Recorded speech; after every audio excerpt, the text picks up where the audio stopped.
The for loop is the loop structure that I most frequently use. It's the one I prefer. And it's probably the most frequently used in most JavaScript code. Now, before I introduce the syntax of the for loop, let's take a look at the while loop example that we just completed. So I'm going to jump to Sublime.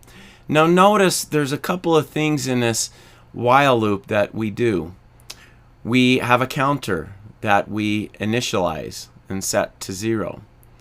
We then, in the condition, check that counter, and then we increment that counter. So there's 3 things we do with this counter as a part of this while loop. Well, the for loop allows us to do all 3 of those things within the loop structure. So let's take a look at that syntax. So we first have the keyword for. That's a reserved word. And then inside of parentheses, we do 3 things. We do those 3 things I talked about. We have the initialize expression, where we usually initialize a variable. We then have a condition where we check that variable for true or false. Then we modify the expression. And usually that means changing that variable in some way. So with the example of the while loop I gave, we would initialize count, we would check count, and then we would increment count. Then, of course, we have the block to execute. And that block continues to execute as long as the condition part of the for loop evaluates to true. Once it evaluates to false, then it exits out of the loop. All right, let's do a couple of examples. Jumping back to Sublime, I'm going to remove everything we did in the previous example. However, I do want to keep this sentence. I'm going to use it in our second example. This first example will be a pretty simple one. Let's say we simply wanted to print out 1 through 10 on separate lines in the console. Something very simple like that. So let's see how we would do that. With the for loop, we first indicate that it is a for loop using the keyword for, and then we have our parentheses. And then the curly braces to define the code block that we want to execute. So inside of the parentheses, we first have an initialize expression. So we're going to initialize a variable. I is equal to 1. And then we put a semicolon. So the 3 parts in the for loop are separated by a semicolon. The second part is the condition. We want to print out the numbers 1 through 10. So we want to do this loop while I less than or equal to 10. I less than or equal to 10. Then another semicolon. Now this is where we change the expression. So in this case, we're going to increment the variable.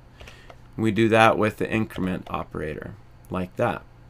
Now the only statement we need to put in is console.log I.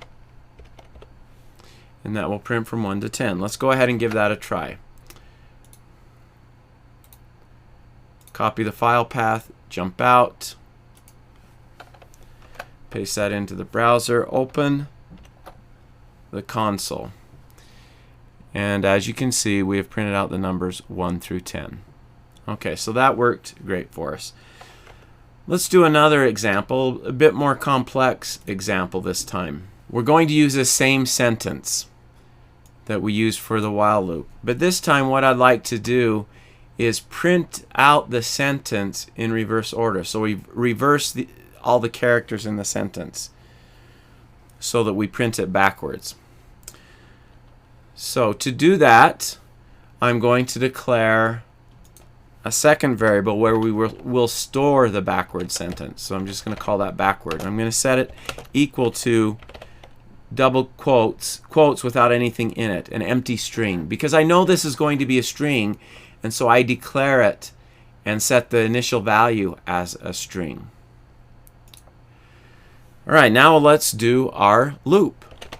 For var I equal Now, what are we going to start I at? Well, if we want to get this sentence starting at the end of it and then move this direction, we need to set it to this character position. So how would we determine that character position?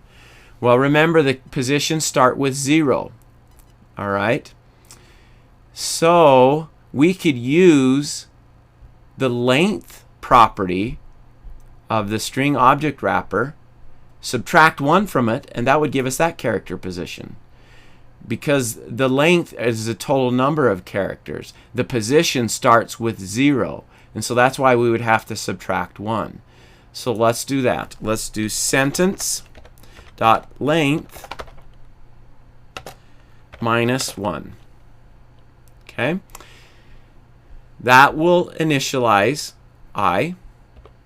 Now we want to run this loop until I, or while I is greater than or equal to 0.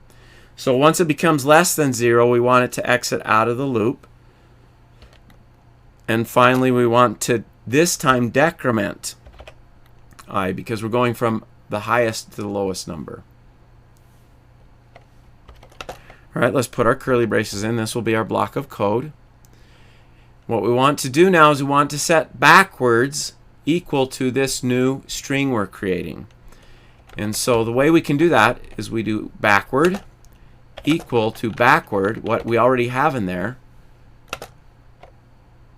plus sentence dot character at I. Now let me explain this.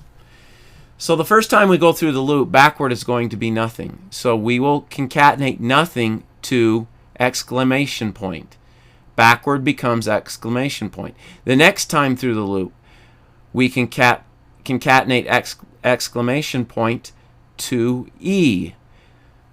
So backward now becomes exclamation point E. Next time through the loop, we concatenate C to all of that. So you can see that eventually when we finish, we will have the sentence in reverse order. So once we exit out of the loop, we can just do console.log backward. And that with a semicolon. Let's go ahead and save this, and let's see how it works. So we'll come out to the browser, refresh that. Sure enough, it printed the sentence in reverse order. All right, in the next movie, we'll do one more for loop example.